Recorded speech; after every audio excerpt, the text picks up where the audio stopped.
If I remember correctly, it was 5 women and 1 man found guilty. They were sentenced to burn at the stake, except for one. Her they intended to bury alive. The mention of burning flesh and live burials regained the attention of a few others, Patsy Pillinger among them, the only girl less popular than Bara. "Did they really burn them?" she blurted.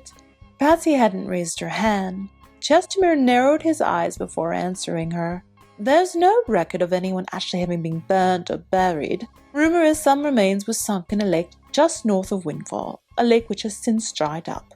But I would imagine the townsfolk saw sense before actually putting much to light." "Did they really believe in witches?" Bara asked. Most of the other girls, realizing no grotesque story of witch burning was to come, shifted focus back to where it had been. The tech-inclined texted or surfed, the brains caught up on homework, and most everyone else drifted back into daydreams. Chestermere might as well have only been talking to Bara. She was the only one listening. But then a small, sparking touch on her shoulder split her focus. Assuming it was Amy, her first thought was to ignore it. But there was a second, more insistent summons. Bara turned around. A bright glare came through the window. She brought her hand up to shield her face and blinked. The light disappeared. When her vision cleared, there was Amy with her head down in a math textbook. Amy didn't look up. She hadn't tapped her shoulder. Okay.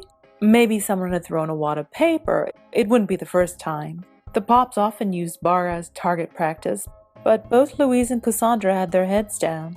Their concentration focused on their laps. Their hands moved ever so slightly. Then they both giggled, one after the other, obviously texting each other.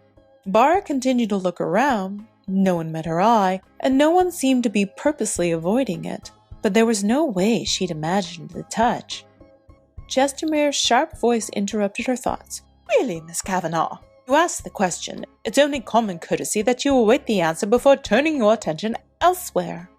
Bara turned back. Chestermere had grown red in the face, and his thick neck bobbed side to side in his starched collar. He resembled a boiling kettle top. It was hard not to laugh.